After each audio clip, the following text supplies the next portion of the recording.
This White House press briefing focused primarily on a 6-day government shutdown that the administration blamed on Democrats.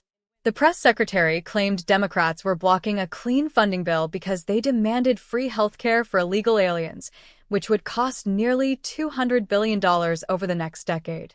Steve, how are you? Glad you're so excited to see me today.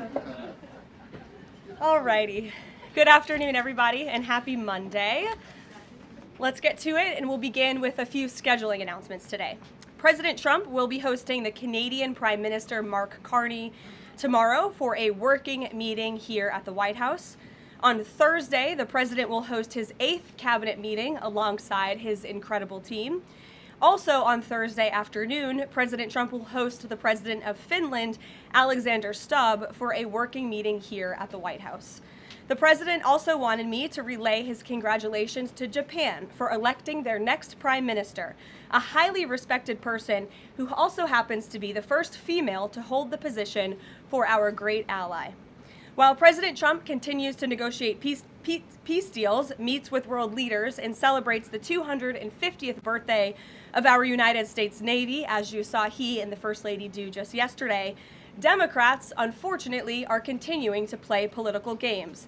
And we are now in day 6 of the Democrat federal government shutdown.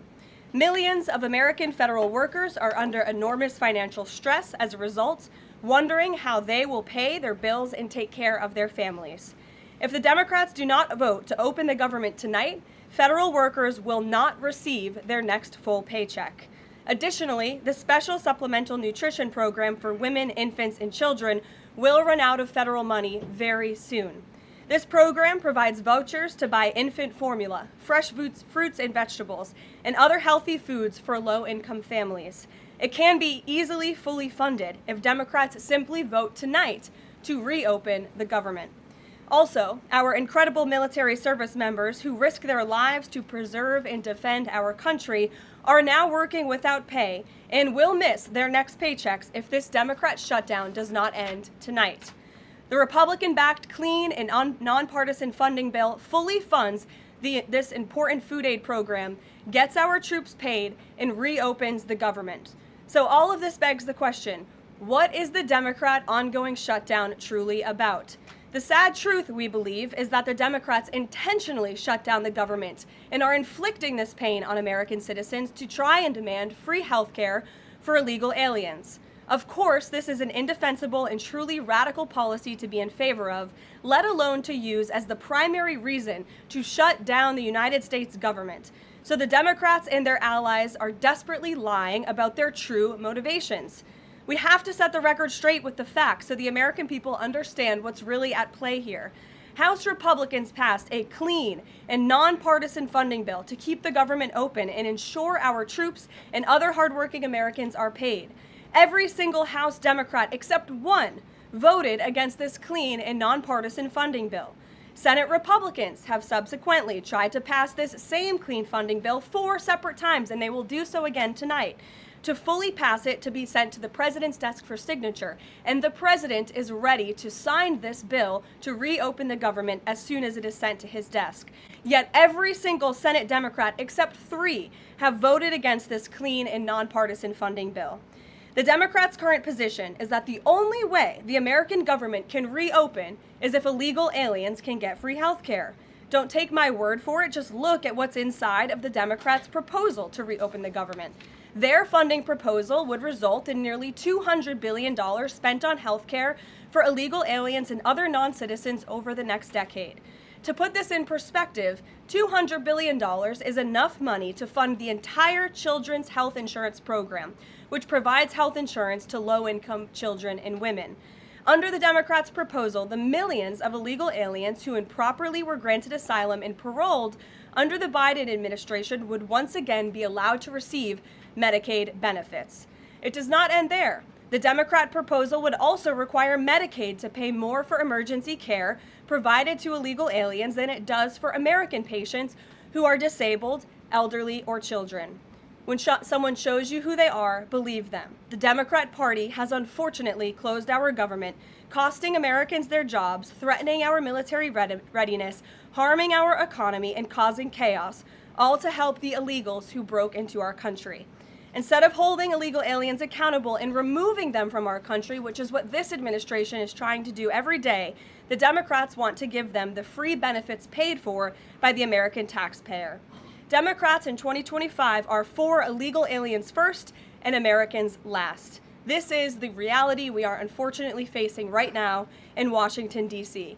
President Trump and Republicans will not give in to these radical demands. The president and Republicans have a sacred responsibility to serve and protect the interests of their constituents, the American people.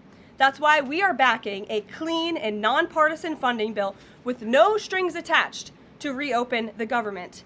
Democrats should do what they did 13 separate times under Joe Biden and vote for this exact same type of funding bill. Now the Senate will vote tonight for the 5th time to reopen the government on the 6th day of this shutdown. All we need are an additional 5 Democrat senators to end this madness and vote for the clean funding bill to reopen the government. If you are an American watching at home right now, call your Democrat senators and tell them to do the right thing and end this shutdown. With that, I will take your questions. Here in our new media seat today, we have Elizabeth Mitchell from the Daily Signal. Elizabeth, thanks for being here, and please kick us off. Thank you for having me. I have 2 questions. First, President Trump told reporters yesterday that firings of federal employees are taking place right now. In which departments have people already been fired from their federal jobs due to the shutdown? The president was referring to the hundreds of thousands of federal workers who have been furloughed as a result of this federal government shutdown, both here at the White House and across the entire federal government. At agencies across the board, there are federal workers who are staying home. Many of them work in the White House. You know them. Some of them sit just behind me at those desks. They are unable to show up to work right now because the Democrats chose to shut the government down. And so we're already, unfortunately, seeing the consequence of this. And then, of course, the Office of Management and Budget is continuing to work with agencies on who, unfortunately, is going to have to be laid off if this shutdown continues. And Secretary Robert F. Kennedy Jr. said the FDA was required by federal law to approve the new abortion pill last week. Is the administration considering steps to undo this in light of requests from pro-life Congress members and organizations? I think Secretary Kennedy and the Department of Health and Human Services, as I addressed in the briefing last week, were following the law, and we will continue to do so. As I said last week as well, it's not an endorsement of this drug by any means. It's just a law that they were following. Jennifer. We heard you say that you want people to call their Democratic senators. Is the president calling Democratic senators himself? Can you say what he's doing today to resolve the shutdown? Yep, I was just in the Oval Office. He was on the phone with Speaker Johnson. He's also spoken with the Senate Majority Leader, who are in touch with, of course, moderate Democrats and Democrats across the board, who we understand hopefully want to do the right thing by their constituents to reopen the government. So the president is being kept very well apprised of the ongoing shutdown on Capitol Hill. And of course, his position is very clear. There's nothing to negotiate, just reopen the government, and then we can talk about all the important issues facing our country. So he hasn't called specific members of Congress? Not to my knowledge, no. And then on the Affordable Care Act, is he willing to give more, to share more on what he'd like to negotiate on the Affordable Care Act later? Is he willing to say specifically what he would like and when? But look, the president is definitely committed to fixing and improving our healthcare system. You saw it again last week when he had one of the largest pharmaceutical companies in the world coming into the Oval Office and promising to lower drug prices by 200, 300, 100% in many cases for various types of drugs for American patients. That is a huge fix to a broken system that has been ripping off the American people for far too long. So the president's very committed to this. But right now, we need to reopen the federal government, and the president is remaining very firm in that position. Catherine. If the vote fails in the Senate today to reopen the government, would that trigger layoffs? Look, again, we hope that the vote will not fail because this administration wants to reopen the government. We don't want to see people laid off. But unfortunately, if this shutdown continues, layoffs are going to be an unfortunate consequence of that. Is there timing for when that would happen? Well, look, we'll see how the vote goes tonight. And can you confirm, is the White House floating a proposal to cap Obamacare subsidies by denying them to new enrollees? I have not seen a proposal like that. Emily. Thanks, Caroline. The president said yesterday he was considering a phase 2 approach to Venezuela. Is the president considering U.S. boots on the ground or any kind of support of overthrowing Maduro? I won't get into any specific proposals that are being considered by the president and his national security team, but I think we've been pretty transparent and clear in the administration's view of the illegitimate Maduro regime, and the president has taken very unprecedented, tough action to end the illegal trafficking of illicit drugs into our country from Maduro's illegitimate regime. Caroline. Danny, go ahead. Thanks, Caroline. The French government has collapsed again for the fourth time in a year. And I was just wondering if there's any concern in the White House about the kind of ongoing political crisis there. Any thought about whether the President Trump's good friend, President Macron, should either call elections or even resign over that? Well, I can tell you the White House and the National Security Council are very much aware of this situation, but I think it would be imprudent of me to weigh in on French internal politics from the podium, so I will reserve comment on that. Behind you, yes. What is President Trump's expectations for talks today and I guess this week in Egypt? And is there a new timeline that the president is giving all sides to reach an agreement? Yes, there are technical talks happening right now in Egypt amongst Special Envoy Witkoff and Mr. Kushner, as well as their respective parties from all sides. What we saw take place on Friday, and I have not commented on that from the podium yet, is truly remarkable. You've seen all sides of this conflict agree that this war needs to end and agree to the 20-point framework that President Trump proposed. It's an incredible achievement, and the administration is working very hard to move the ball forward as quickly as we can. The president wants to see a ceasefire. He wants to see the hostages released, and the technical teams are discussing that as we speak to ensure that the environment is perfect to release those hostages. They're going over the lists of both the Israeli hostages and also the political prisoners who will be released, and those talks are underway, and the president is very much on the ball and is being apprised of this situation. The president had given a Sunday evening deadline. Obviously, the negotiations have extended that, I imagine. What is that new deadline? Does the president have a time frame in mind to see this phase implemented? Well, the Sunday evening deadline was to hear back from Hamas on the proposal one way or another. And of course, on Friday, Hamas put out a very clear statement in the president's view that they accept the president's framework, and that's why those technical talks are now underway. But again, we want to move very quickly on this, and the president wants to see the hostages released as soon as possible. Steve. How long do you expect those technical talks to last, Caroline? I don't want to draw a red line up here, Steve. Of course, it's very important, as I just mentioned, that we get this done quickly. That's how the president's team feels, so we can get some momentum, get the hostages out, and then move to the next part of this, which is really ensuring that we can create a lasting and durable peace in Gaza, and ensure that Gaza is a place that no longer threatens the security of Israel or the United States. What do you expect to be on the agenda for the president's meeting with the Prime Minister of Canada tomorrow? I'm sure trade will be a topic of discussion tomorrow, and all of the other issues that are facing both Canada and the United States. I know the president looks forward to having that discussion with Carney in the Oval Office. Caitlin. Thanks, Caroline. I have two questions. On the layoff of federal workers, potentially, the president said yesterday that Democrats will be to blame if federal workers lose their jobs. Historically, though, in past shutdowns, workers have been furloughed, but they have not been laid off en masse. So wouldn't that be the president's call to lay people off? As I've said repeatedly, Caitlin, this conversation about layoffs would not be happening right now if the Democrats did not vote to shut the government down.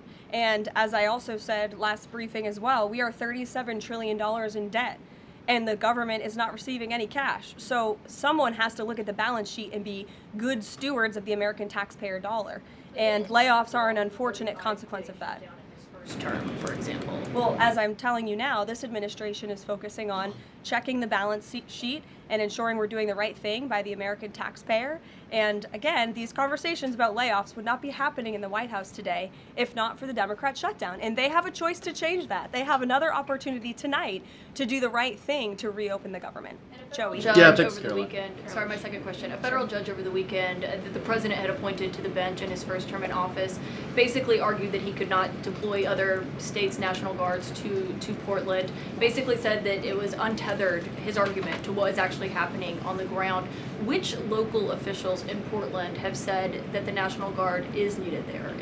With all due respect to that judge, I think her opinion is untethered in reality and in the law. The president is using his authority as Commander-in-Chief, U.S. Code 12406, which clearly states that the president has the right to call up the National Guard in cases where he deems it's appropriate.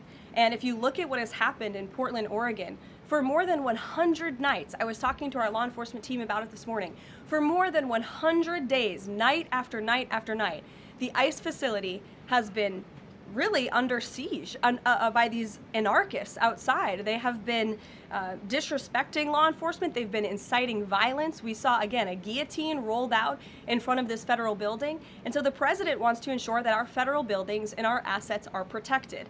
And that's exactly what he's trying to do. And ultimately, in the case in Los Angeles, that judge ruled in the Ninth Circuit, that panel of judges ruled that those troops could remain and that the president was well within his authority to do so. So we are appealing that decision. As you know, we expect a hearing on it pretty quickly, and we're very confident in the president's legal authority to do this, and we're very confident we will win on the merits of the law. But no local officials that you can point to that have said we need the National Guard? Because I spoke to the police chief of Portland last week. He said that the president's claims just don't match up with what's happening on the ground. I would encourage you as a reporter to go on the ground and to take a look at it for yourself, because there's been many members of the press, not press in this room, but independent journalists, some of whom we'll be inviting to the White House very soon to share their stories, because they have been in the middle of these riots and they have witnessed the anarchy that is taking place night after night. It's on video. You should play it on your show. You have a great opportunity on prime time on CNN to show your audience. Yeah, but you're probably talking to partisan Democrat officials who are opposed to everything this president does. You should also ask the people who live in Portland. We've actually heard from many members of the community who have said that this is complete civil disobedience. It's a mess. It's been loud. It's been troubling for neighbors in the community who are just trying to live peacefully. And these people are not there to peacefully protest. They are there to cause mayhem and havoc. Yeah, Caroline. Stephen, go ahead. Thank you, Caroline. Two questions. First, do you have a reaction to reports that thousands of Cuban troops are deployed alongside Russia fighting in Ukraine? And on a very different matter, the president last week floated in an interview with our colleague Daniel from One America a rebate for tariffs of up to $2,000 per person. Is that plan contingent on the Supreme Court's upcoming ruling on the legality of the tariffs? And is the White House preparing for legislation to make that happen? Sure. On the first point, I have not seen that report, Stephen, but I'll check in with our national security team after this and we'll get you an update. To your second point about the tariff rebates, I think it's an idea that the president has discussed and floated with his team of advisors, but no decision has been firmly made at this point in time. Why don't we go to the back? Owen. Good afternoon. Good afternoon. A few days ago, President Trump demanded Jay Jones of Virginia get out of the race for condoning political violence in a text message against a Republican politician a few years ago. He hasn't left the race. He hasn't dropped out. What's the president's reaction? Well, as you know, I'm not at liberty to discuss political races from the podium. I think the president himself made his position very clear, and I think anyone could agree the messages that were sent by this Democrat nominee for Attorney General in Virginia are really shocking, alarming, and completely unacceptable. He was threatening to kill his opponent and his opponent's children, and that type of rhetoric has zero place in our country, and the president was absolutely right to condemn that. One more, please. Sure, go ahead. Thank you. The Democrats have questioned and scrutinized the president's comments about using potentially the military, American cities, as training grounds for the military. And when you look at Portland, Chicago, local and state officials say that their local law enforcement is able to handle the situations, these protests on the ground. The president says that Portland is burning, using that as justification for the National Guard in Portland. But when you look here in Washington, D.C., the president just last week said it is now a completely safe city, and there are still National Guard members on the streets that are not involved in ICE activities. Can you provide the justification for the White House here in Washington, D.C., why the National Guard members continue to be out on the streets? Because Washington, D.C. has invited the National Guard here. Why? Because the mayor is doing the right thing, unlike mayors in other cities like Portland, as Caitlin and others have pointed out, who refuse to see that there are positive results from when local law enforcement works with federal law enforcement to do the right thing on behalf of their citizens. And Washington, D.C. is no doubt a safer city right now today than it was a few months ago when President Trump started this initiative to make D.C. safe again. And the National Guard is still here because the president and the mayor agree that it's a good thing for the city. Just like you're seeing in Memphis, for instance, we'll have National Guard deployed to Memphis. We have federal agents who are on the ground working with state and local law enforcement. The state police in Tennessee are part of this effort. The local metropolitan police in Memphis are part of this effort. State and local law enforcement and federal law enforcement should be working together. And it's a shame that we see in some cities across the country that their mayors are just simply refusing to cooperate because they don't like Donald Trump. And that's what this boils down to. And I don't think any American would disagree that Chicago needs more law enforcement reinforcements, that they need more resources. Look at this headline from over the weekend. At least 30 people shot during the weekend in Democrat-run Chicago. 5 of them were killed in one weekend. This is completely unacceptable, and the president wants to make American cities safer, and he's willing to work with anyone to do it. If the courts allow you to ultimately send in the National Guard into Chicago and Portland, do Democrats not have reason to be concerned that there are long-term plans by this administration to keep U.S. military or the National Guard in American cities, like what we're seeing here in Washington? Why should they be concerned about the federal government offering help to make their cities a safer place? They should be concerned about this. They should be concerned about the fact that people in their cities right now are being gunned down every single night. And the president, all he's trying to do is fix it. And there has been a complete smear campaign by the Democrats and the media, quite frankly. I was reading Political Playbook this morning, one of the most inside the Beltway newsletters you can find. And you guys are framing this like the president wants to take over the American cities with the military. The president wants to help these local leaders who have been completely ineffective in securing their own cities. And we have already seen there's a positive formula for that. Look at Washington, D.C. The murder rate has declined significantly. Our streets are safer. People who live here feel safer. All of you in this room, I know you do, you just won't admit it. And it's a proven system that works, and the president wants to make America's cities safe again. And I don't think there's anything wrong with that. Michael. Thank you, Caroline. 2 questions, if I may. Because the mayor wants them. Michael. These talks in Egypt, if Hamas does agree to relinquish power and give it up, cede power to this transitional technocratic government, if that does happen, would the Trump administration then recognize a Palestinian state? Look, I don't want to get ahead of the technical talks right now, Michael. They're extremely sensitive. They're taking place, again, as we speak, and there's a lot of, there's many things to discuss, of course. This is, hopefully, we expect and we hope, going to be one of the greatest peace deals this world has ever seen. And the Trump administration is working diligently and working very hard to get there. And as I said, Friday, all terms agreed. We have the Arab countries who are working with us. Of course, Israel has been incredible in cooperating with the president's plan and agreeing to it. And we're very hopeful, and we expect that to continue. You tweeted about this over the weekend. Thank you. I was going to you in the blue shirt and tie. Oh, thank you, yes, Caroline. You're welcome. The Daily Mail. Today, the Supreme Court declined to hear Ghislaine Maxwell's appeal. Will Trump rule out granting her clemency? Is that something the White House is considering? It's not something I've heard discussed, and we don't comment on clemency requests that may or may not have been made, but I'm certainly not tracking that one at this point in time. Caroline. Jordan, go ahead. Thank you, Caroline. So we're talking about these radical groups in Portland and Chicago. I know the president has spoken about potentially going after George Soros with RICO charges and for funding all of this violence.